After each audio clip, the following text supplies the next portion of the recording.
We want to spend this video talking about the 1953 novel Fahrenheit 451, written by American author Ray Bradbury. There are a lot of things that inspired this, obviously.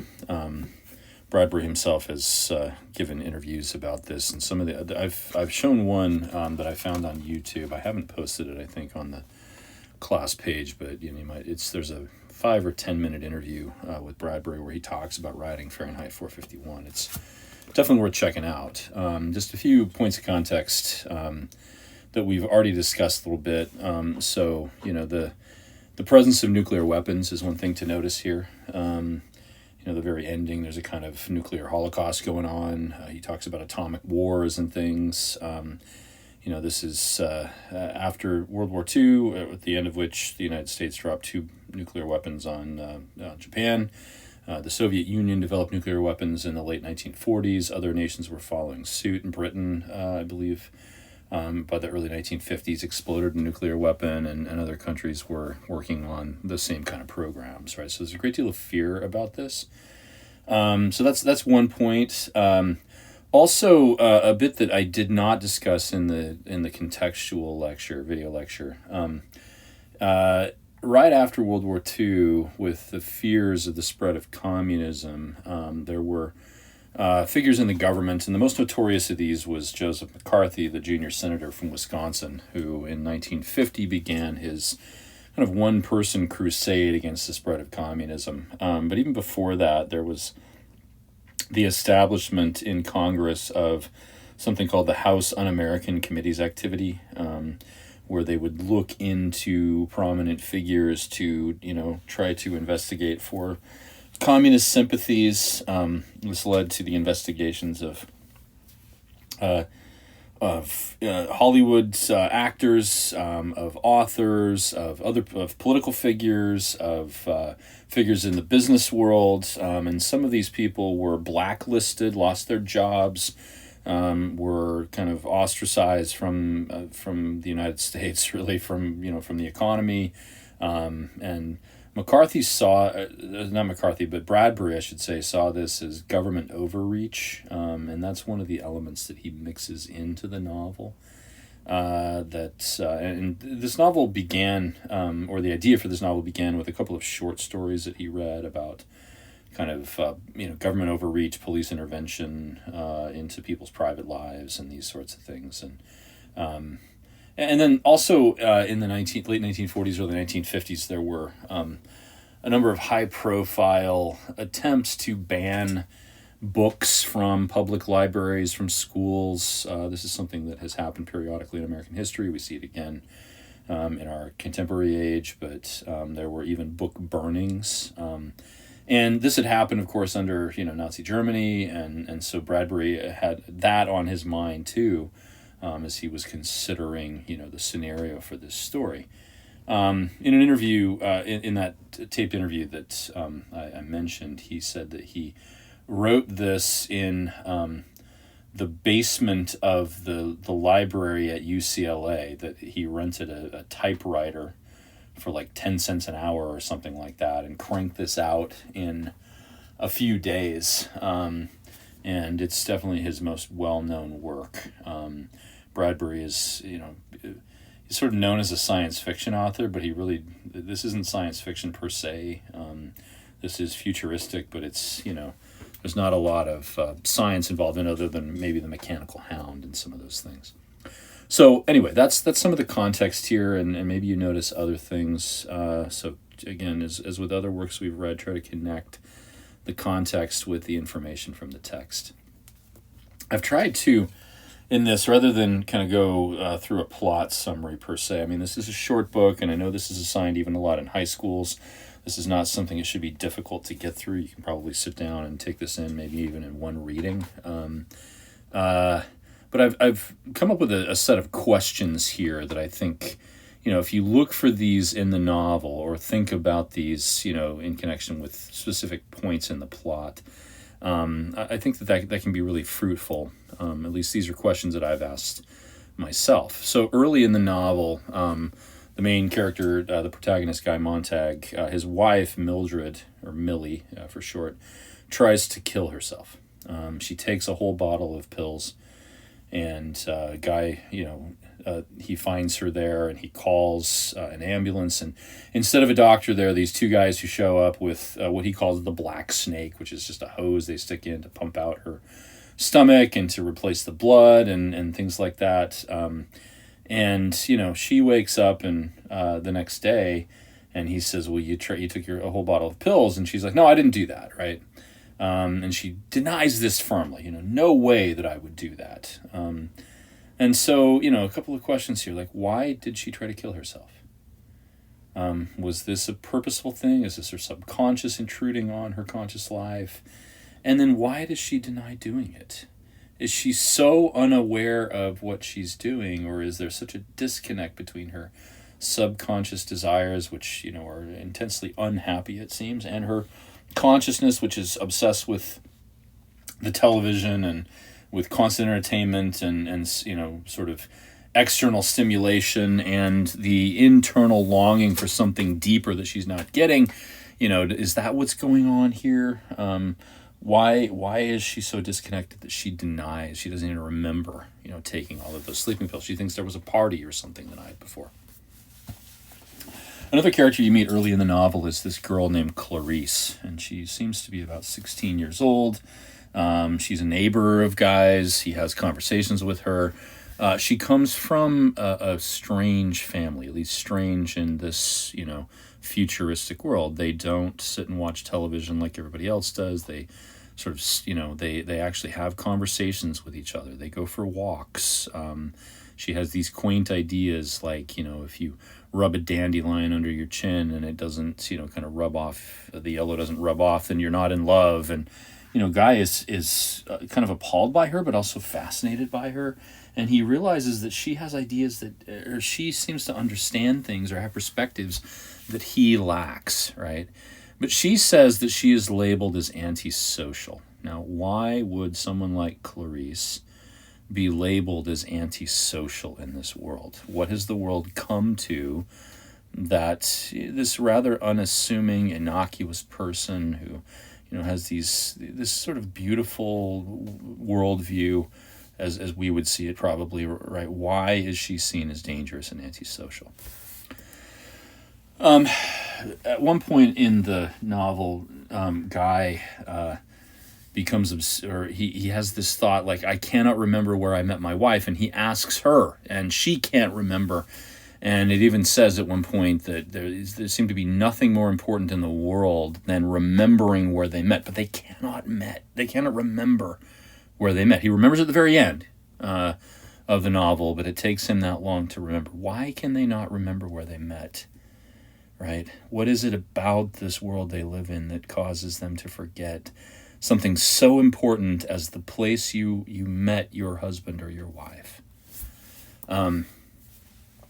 Now, Beatty is the fire chief, and he is in some ways the main antagonist of the novel, though it could be said that the sort of this dystopian world is the antagonist, but Beatty is the chief representative of it. And there's this long conversation that Beatty has with Montag. In fact, I wanted to actually have this pulled up here. Okay. Montag at one point, calls in sick to the firehouse. He can't do this. He's going through this internal crisis, and Beatty shows up at his house. This is right after we find out that Montag has taken a book from one of the burnings, and it's this burning where this woman, refuses to let her books go, and they're doused in kerosene, and she herself pulls out a match and dies in this conflagration with her books, right? And Montag does not understand this. And this is what causes him to descend along this spiral. And Beatty confronts him here, and he says, and you look at the highlighted part of this section, it's about a third of the way through the book. Every fireman sooner or later hits this. They only need understanding to know how the wheels run, need to know the history of our profession. And only fire chiefs remember this, so let me tell you. And then he takes him through, and this is a very confusing section in some ways, right? Because he gives him a plausible history, which is also obviously highly inaccurate and biased. But it's, Bradbury was seeing what was going on around him, seeing what was happening to information, how it, the complex ideas that had appeared in books previously were now being cut down to small things and dumbed down. That things like television were making it impossible to think properly or to think through complex ideas. And Beatty is, he is obviously very well educated. He understands this. He can quote Shakespeare and Milton and Dante and, the Bible. And I mean, he goes back and forth with Montag to confuse him. He uses the ideas from the books. He mixes them all up and uses this to confuse Montag. But he says at one point, and I would encourage you to read this section closely, right? He says, lecture's over. I hope I've clarified things. The important thing for you to remember, Montag, is we're the happiness boys, the Dixie duo, you and I and the others. We stand against the small tide of those who want to make everyone unhappy with conflicting theory and thought. We have our fingers in the die, cold steady.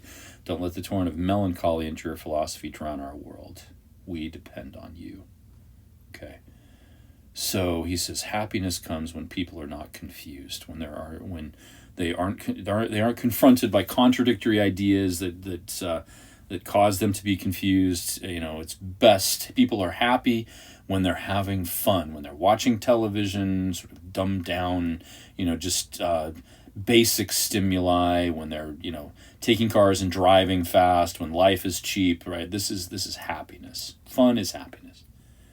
But of course, Montag doesn't agree with this, and the main person who helps him see that is this guy named Faber. Is Guy aware that he has been accumulating books? After Beatty leaves, Guy goes and pulls the grill off of the air conditioning duct, and he pulls out a stack of 20 or 30 books. And he seems not even to be aware for a while that he has done this. When he takes the book from the fire where the woman dies, he's like, oh my gosh, what have I done? I have a book, right? And then, we come to realize that he has been doing this for a while. And we also realize that Beatty has been watching him for a while. It's similar to, in some ways, to the relationship that O'Brien has with Winston in 1984. Is he actually aware he's been accumulating books, or is this something that just comes to him? Does he have, what has happened to memory, to human memory in this world? One of the most powerful scenes for me in the book is where Guy has this interaction with Millie and her two friends, Mrs. Bowles and Mrs. Phelps. And at one point he takes out a book and he reads a poem, and they're all like, oh, let's listen to something silly that makes no sense, fine, Guy, go ahead. And he reads this poem, and at the end of the poem, Mrs. Phelps starts crying. Now the question that I, would encourage you to ask here is, why does she cry? What is it about the poem that makes her cry? And, I think we can, if you look contextually at that scene and see some of the other stuff that's going on there, right? So juxtaposed with that, let me see if I can find it. It's around here. Here, this whole scene where the women are meeting up and they're having these inane conversations that have no substance to them. They're watching this garbage on television. I like to relate this to like the worst kind of reality television or something. Okay. This is a description of the television program. On one wall, a woman smiled and drank orange juice simultaneously. How does she do both at once? Thought Montag insanely. In the other walls, an X-ray of the same woman revealing the contracting journey of the refreshing beverage on its way to her delightful stomach. Abruptly, the room took off in a rocket flight into the clouds. It plunged into a lime green sea where blue fish ate red and yellow fish. A minute later, 3 white cartoon clowns chopped off each other's limbs to the accompaniment of immense incoming tides of laughter. 2 minutes more, and the room whipped out of town to jet cars wildly circling an arena, bashing and backing up and bashing each other again. Montag saw a number of bodies fly in the air. And these women are just hooting and hollering and having a great time watching this mindless and frankly terribly violent entertainment, right? Life is so cheap in this world that when he confronts her with something meaningful, something beautiful, she's never felt emotion like that. There's a description of the relationships they have with the people in their lives, right? They talk about their children. Well, I didn't want to go through the pain of having a baby, so I had 2 C-sections, right? I plunked the children in school 9 days out of 10. I put up with them when they come home 3 days a month. It's not bad at all. You heave them into the parlor and turn on the switch. It's like washing clothes, stuff laundry in, and slam the lid. They just as soon kick as kiss me. Thank God I can kick back, right? They talk about voting for the president, and it's obvious that this whole thing is a setup. That the guy the elections are all being controlled, and nobody's aware of this. They've lost their ability to think critically. And then toward the end of sorry for the spoiler here, I guess if you haven't read it, but Beatty, confronts Montag, and Montag ultimately burns him, right? And Montag has this realization that Beatty wanted to die. He practically kind of pulled the trigger on the fire, the flamethrower himself. He wanted to die. So one great question is, why did Beatty want to die, right? This is a book about the emptiness of life that comes with, the trends that Bradbury was seeing in the mid-20th century. The ultimate consequences of that, right? There's this really haunting scene, okay, toward the end. This is where the bombs drop. And Montag thinks about his wife, who betrayed him, who called in the firemen, and they came and they were ready to burn his house down, and she left him.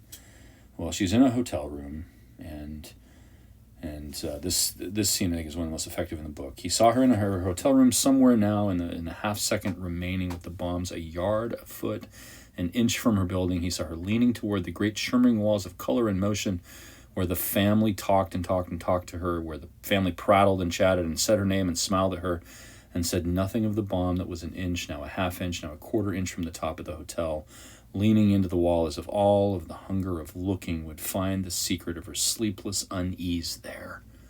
Mildred leaning anxiously, nervously, as if to plunge, drop, fall into that swarming immensity of color, to drown in its bright happiness. The first bomb struck. And then he says, because in the millionth part of time left, she saw when the TV goes off, before the hotel explodes, she saw her own face reflected there in a mirror instead of a crystal ball, and it was such a wildly empty face, all by itself in the room, touching nothing, starved and eating of itself, that at last she recognized it as her own, and looked quickly up at the ceiling as it and the entire structure of the hotel blasted down upon her. Only in that last moment does she realize how empty her life is, as she looks at herself, is forced to look at herself in the mirror. Right? So there's a richness to this text.